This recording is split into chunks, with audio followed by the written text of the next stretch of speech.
بسم اللہ الرحمن الرحیم۔ آج میں نعت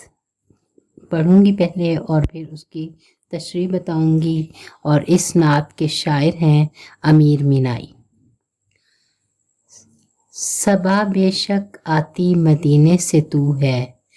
کہ تجھ میں مدینے کے پھولوں کی بو ہے۔ سنی ہم نے طوطی و بلبل کی باتیں، تیرا تذکرہ ہے تیری گفتگو ہے۔ جیوں تیرے در پر مروں تیرے در پر، یہی مجھ کو حسرت یہی آرزو ہے۔ جمے جس طرف آنکھ جلوہ ہے اس کا، جو یکسو ہو دل تو وہی چار سو ہے۔ تیری راہ میں خاک ہو جاؤں مر کر، یہی میری حسرت یہی آرزو ہے۔ یہی میری حرمت یہی آبرو ہے۔ یہاں ہے ظہور اور وہاں نور تیرا، مقام میں بھی تو لا مقام میں بھی تو ہے۔ جو بے داغ لالا جو بے خار گل ہے، وہ تو ہے وہ تو ہے وہ تو ہے وہ تو ہے۔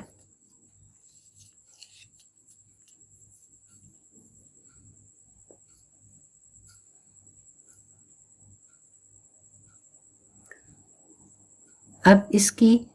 تشریح میں بیان کروں گی۔ پہلا شعر ہے: صبا بے شک آتی مدینے سے تو ہے، کہ تجھ میں مدینے کے پھولوں کی بو ہے۔ شاعر یہ صبا کو مخاطب کر رہا ہے۔ صبا ٹھنڈی ہوا کو کہتے ہیں، صبح کی ٹھنڈی خوشبودار ہوا کو۔ تو شاعر یہ کہہ رہا ہے کہ اے صبا، تو بے شک مدینے سے آتی ہے، کہ اس لیے کہ تو جب آتی ہے تو ہر طرف خوشبو پھیل جاتی ہے، اور یہ خوشبو اس لیے پھیلتی ہے کہ تو مدینہ سے ہو کر آتی ہے، مدینہ کے گلیوں میں سے، کیونکہ وہ رسول پاک کا شہر ہے، اور رسول پاک کے اس گلیوں میں سے بازاروں میں سے ہو کر آتی ہے، تو تیرے اندر جو خوشبو آ گئی ہے یا خوشبو سما گئی ہے، وہ اسی وجہ سے ہے کہ تو رسول پاک کے شہر سے ہو کر آتی ہے۔ یعنی شاعر یہاں پر رسول پاک کی بہت زیادہ تعریف کر رہا ہے، اور وہ کہہ رہا ہے کہ اے صبح کی ٹھنڈی ہوا، تو جب ہماری طرف آتی ہے بلکہ پوری کائنات میں تو پھیل جاتی ہے، اور ہر وقت ہر جگہ پر صبح کے وقت ہر جگہ ہمیں ٹھنڈی ہوا کی محسوس ہوتی ہے، اور وہ ہوا خوشبودار ہوتی ہے۔ تو وہ شاعر یہ کہہ رہا ہے کہ وہ اس لیے خوشبودار ہے کہ وہ رسول پاک کے شہر سے ہو کر آتی ہے، ان گلیوں سے، ان ہواؤں سے، ان بازاروں سے ہو کر آتی ہے، تو وہ اپنے اندر رسول پاک کی خوشبو کو بھی سمیٹ کر لے آتی ہے۔ اگلا شعر ہے: سنی ہم نے طوطی و بلبل کی باتیں، تیرا تذکرہ ہے تیری گفتگو ہے۔ شاعر یہ کہہ رہا ہے کہ ہم نے پرندوں کی، طوطی و بلبل بہت خوبصورت پرندے ہیں، تو شاعر یہ کہہ رہا ہے کہ ہم نے طوطی اور بلبل یعنی ان پرندوں کی باتیں سنی ہیں، اور وہ تیرا ہی ذکر کرتے ہیں، تیری ہی گفتگو کرتے ہیں۔ وہ صبح کے وقت جب اٹھتے ہیں تو تیرا ہی ذکر کر رہے ہوتے ہیں، تیری ہی تعریفیں کر رہے ہوتے ہیں کہ اللہ کے نبی جو ہیں وہ اس دنیا میں آئے ہیں، رحمت بن کر آئے ہیں۔ انہوں نے جہالت کے اندھیروں کو اپنے پیغام، اسلام کے پیغام سے دور کر دیا ہے، اور ہر طرف رسول پاک کا پیغام جو ہے اسلام کا، وہ پھیل رہا ہے۔ تو وہ جو پرندے ہیں وہ بھی اس بات سے بہت متاثر ہیں، اور وہ آپس میں یہی باتیں کر رہے ہوتے ہیں کہ یہ سب کچھ جو ہے اللہ تعالیٰ کے آخری نبی حضرت محمد صلی اللہ علیہ وسلم کی وجہ سے ہو رہا ہے، کیونکہ وہ رحمت للعالمین ہیں، وہ اس دنیا میں رحمت بن کر آئے ہیں۔ تو یعنی انسان تو انسان، پرندے بھی رسول پاک کی تعریف کر رہے ہوتے ہیں، ثنا بیان کر رہے ہوتے ہیں۔ جیوں تیرے در پر مروں تیرے در پر،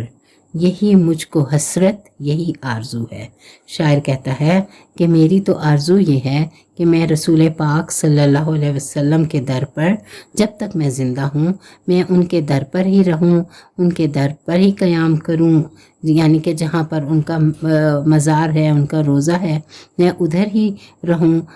ان سے میں بالکل دور نہ ہوں اور ان کے در پر ہی رہوں، اور مروں بھی، زندہ رہوں تب بھی ان کے در پہ رہوں، اور جب مر جاؤں تب بھی میں ان کے در پہ رہوں۔ میں کسی صورت ان کا در چھوڑنا نہیں چاہتا۔ در کا مطلب ہوتا ہے دروازہ، یعنی میں اس دروازے کے پاس ہی بیٹھا رہوں اور رسول پاک کی قبر مبارک کو دیکھتا رہوں، اور ان کی خوشبوؤں کو اور ان کی جو اس فضا میں ایک خوبصورتی ہے اس کو دیکھتا رہوں اور خوش وہاں بیٹھا رہوں۔ شاعر کہتا ہے کہ یہی میری حسرت ہے۔ حسرت وہ شدید تمنا کو کہتے ہیں جس کے لیے انسان تڑپتا ہے کہ اس کی وہ آرزو پوری ہو جائے، وہ حسرت پوری ہو جائے۔ تو اب شاعر یہ کہہ رہا ہے کہ میری یہی حسرت ہے، میری یہی آرزو ہے، یہی تمنا ہے کہ میں زندہ رہوں تو تب بھی میں رسول پاک کے دروازے پر ہی بیٹھا رہوں، یعنی ان کا مجھے قرب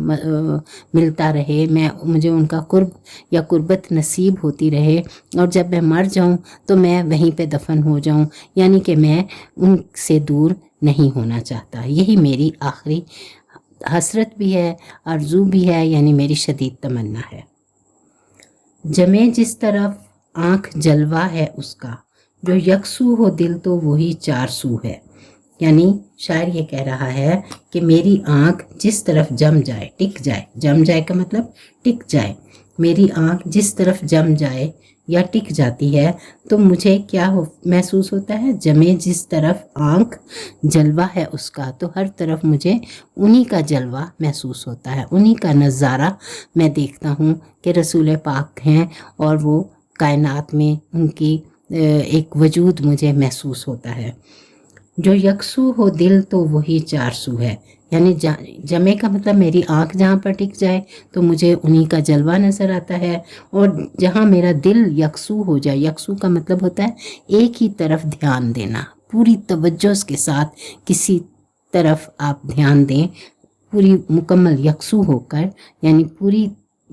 توجہ کے ساتھ۔ تو شاعر کہتا ہے جب میرا دل پوری توجہ دیتا ہے، یکسو ہوتا ہے، تو مجھے چاروں طرف رسول پاک کا وجود محسوس ہوتا ہے، ان کی خوشبو محسوس ہوتی ہے، اور مجھے ان کی یعنی کہ ان کا احساس ہوتا ہے کہ جیسے رسول پاک ہمارے ارد گرد کہیں موجود ہیں۔ اور شاعر اس منظر کو بہت لطف اٹھا رہا ہے، اس منظر سے کہ وہ اس منظر سوچ کے ہی خوش ہے کہ اس کی نظر جہاں ٹک جاتی ہے وہاں بھی اس کو ایسا لگتا ہے کہ رسول پاک وہاں موجود ہیں، اور جہاں اس کا دل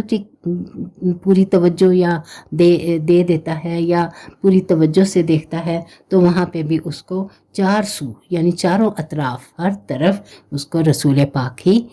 محسوس ہوتے ہیں، اور ہر طرف ان کا ہی جلوہ ان کو دکھائی دیتا ہے۔ تیری راہ میں خاک ہو جاؤں مر کر، یہی میری حرمت یہی آبرو ہے۔ شاعر اس شعر میں کہہ رہا ہے کہ میری یہ تمنا ہے کہ میں آپ رسول صلی اللہ علیہ وسلم کی راہ میں خاک ہو جاؤں، مر کر خاک ہو جاؤں، یعنی ان کی راہ میں ان کی اطاعت کرتے ہوئے، راہ کا مطلب ان کی اطاعت کرتے ہوئے جو احکامات انہوں نے ہمیں دیے ہیں، جو اسلام کے ذریعے انہوں نے ہمیں روشنی پھیلائی ہے، جو حکمت ہمیں دیے ہیں، ہم شاعر کہتا ہے کہ میری یہی آرزو ہے کہ میں رسول پاک کے اطاعت کروں، ان کے حکموں کو مانوں، اور میں خاک ہو جاؤں، یعنی کہ میں اس دنیا سے چلا بھی جاؤں اس وقت تک میں کبھی ان کی حکم عدولی نہ کروں، کبھی ان کی اطاعت سے دور نہ ہو جاؤں، بلکہ میری یہ تمنا ہے